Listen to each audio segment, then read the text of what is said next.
వీడెవడో ఓవరాక్షన్ చేస్తున్నాడు, child ఆర్టిస్టా? Hello ఎవరాన్, మొత్తానికి వీఆర్ బ్యాక్ అగైన్. ఎప్పుడో Daaku Maharaja Game Changer review చేసుకున్నాం. మళ్ళీ ఇప్పుడు హిట్ 3 మూవీ తోటి వస్తున్నాం. ఇప్పటి నుంచి రెగ్యులర్ వస్తాం అండ్ మన స్టైల్లో హిట్ 3 మూవీ రివ్యూ చూద్దాం. సో మన రివ్యూ అంటే ఎట్లయినా కొన్ని స్పాయిలర్స్ ఉంటాయి. సో సినిమా చూడని వాళ్ళు ఎవరైనా ఉంటే, సినిమా చూద్దాం అని అనుకునే వాళ్ళు ఎవరు ఉంటే వాళ్ళ కోసం 1 లైన్ రివ్యూ చెప్తున్నాయి. ఏంటంటే ఈ సినిమా లైన్ మంచిగా ఉంది, స్టోరీ లైన్ మంచిగా అనుకున్నాడు, కానీ ఎగ్జిక్యూషన్ సరిగ్గా చేయలేదు, ఫెయిల్ అయిపోయాడు. అండ్ ఏదైనా సినిమా అప్స్ అండ్ డౌన్స్ ఉంటే మంచిగా ఉంటుంది కదా, కానీ ఈ సినిమా ఎట్లా ఉంటుంది తెలుసా? స్టార్టింగ్ నుంచి ఎండింగ్ దాకా ఒక స్ట్రేట్ లైన్ లాగా ఉంటుంది. సో అర్థమైంది కదా, సినిమా ఈజ్ యావరేజ్ అండ్ దీని రేటింగ్ 1.5 అవుట్ ఆఫ్ 5. సో ఇక ఇప్పుడు మనం డీటెయిల్ రివ్యూలోకి వెళ్దాం. ఫస్ట్ పాయింట్ గురించి మాట్లాడుకుందాం. ఏంటంటే ఈ సినిమాలో మంచి స్టోరీ లైన్ ఉంది కానీ మంచి ఎగ్జిక్యూషన్ లేదు అని చెప్పిన కదా, దాని గురించి డీటెయిల్గా చెప్తా. ఇప్పుడు శైలేష్ కొలన్ ఉన్నాడు, ఆయన దగ్గర మంచి స్టోరీ ఉన్నది కాదని లేదు, మంచి కెమెరామ్యాన్ ఉన్నారు, ప్రొడ్యూసర్ దొరికిండు, మంచి యాక్టర్స్ ఉన్నారు. కానీ ఏం మిస్ అవుతుందంటే ఇవన్నిటిని కలిపి ఎగ్జిక్యూట్ చేసే విషయంలో డైరెక్టర్కి ఉండే స్టైల్ ఉంటుంది కదా, ఆ స్టైల్ అనేది మిస్ అయింది. సినిమా స్టార్ట్ అయినప్పటి నుంచి చూస్తున్నా ఆ బ్యాక్గ్రౌండ్ మ్యూజిక్ తగ్గట్టు సినిమాటోగ్రఫీ షార్ట్స్ పెడుతున్నాడు.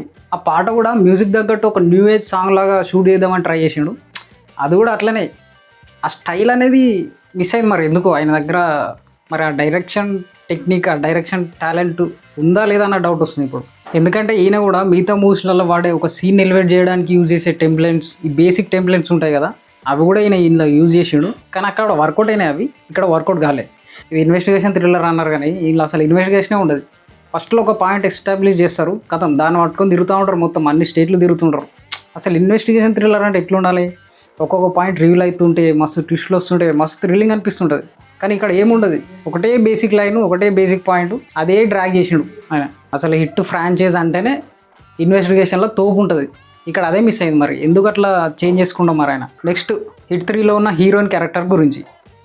యాక్చువల్గా ఫస్ట్ అండ్ సెకండ్ పార్ట్లోనే హీరోయిన్ మంచిగా ఉంటుంది, ఆమె సైడ్కి ఉంటుంది, ఒక సైడ్కి ఉంటుంది, ఆమె పాత్ర ఏదైనా ఒక క్లారిటీ ఉంటుంది, ఎంతవరకు ఉండాలో అంతవరకు ఉంటుంది. కానీ ఇక్కడ ఏం చేసిందంటే సినిమాలో కూడా ఇన్వెస్టిగేషన్లో ఇన్వాల్వ్ చేద్దాం అని చెప్పి ఆమెను కూడా పోలీస్ అని చెప్పి కొత్త ప్రయోగం చేసిండు. ఫస్ట్లో మంచిగానే అనిపిస్తుంది, ఆమె పోలీస్ అని తెలియనంత వరకు మంచిగానే అనిపిస్తుంది. కానీ వన్స్ ఆమె పోలీసే, ఆమె కూడా ఇంట్లో భాగమే అని తెలిసినాక అక్కడ నుంచి స్టార్ట్ అవుతుంది. ఆమె కనిపించిన ప్రతిసారి ఇరిటేటింగ్ అనిపిస్తుంది, ఓవర్ యాక్షన్ అనిపిస్తుంది ఆమెది మొత్తం. సో మనోడు పక్కన వాళ్ళ సినిమాలు చూసి బాగా డైల్యూట్ అయిపోతున్నట్టుండు, ఆయన కంటెంట్ ఆయన స్ట్రెంత్ తీసిపెట్టి ఏదేదో చేసుకుంటూ పోతుండు. నెక్స్ట్ ఈ సినిమాలో నాని అర్జున్ సర్కార్ లాగా బాగా సెట్ అయ్యాడు, మస్తు ఎస్టాబ్లిష్ చేశారు ఆయన క్యారెక్టర్ని. ఒక కోపదారి మనిషి లెక్క, ఒక మెంటల్ నా కొడుకు లెక్క మంచిగా ఎస్టాబ్లిష్ అయింది, మనం కూడా బాగా కనెక్ట్ అవుతాం.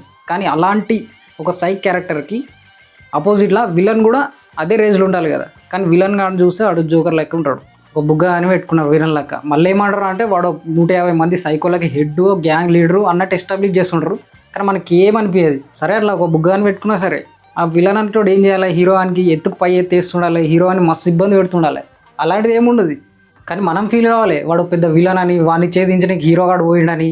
అసలు నువ్వు ఏం చేయలే, ఏం ఎస్టాబ్లిష్ చేయండి, మేము ఏం ఫీల్ అవుతాం, ఏం ఫీల్ అవుతాం.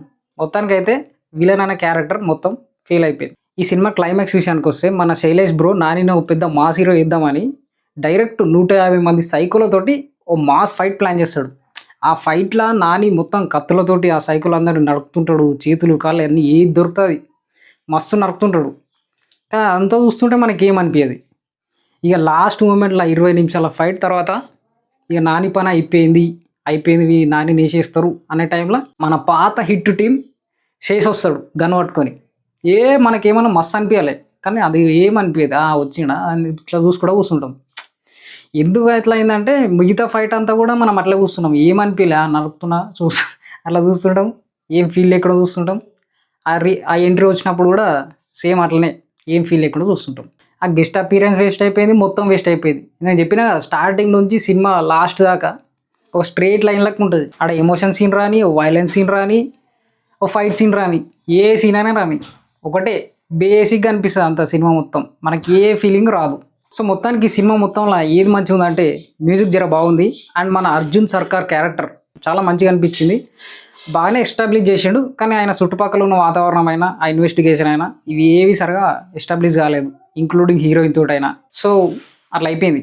మొత్తానికైతే ఈయన హిట్ 1 నుంచి హిట్ 2 నుంచి హిట్ 3కి లెవెల్ తగ్గుకుంటూ వస్తుండు, పెరుగుతలేదు. ఆ హిట్ 4 కైనా జర మంచిగా పికప్ అయ్యి మంచిగా ఎగ్జిక్యూట్ చేస్తే మంచిగా ఉంటుంది.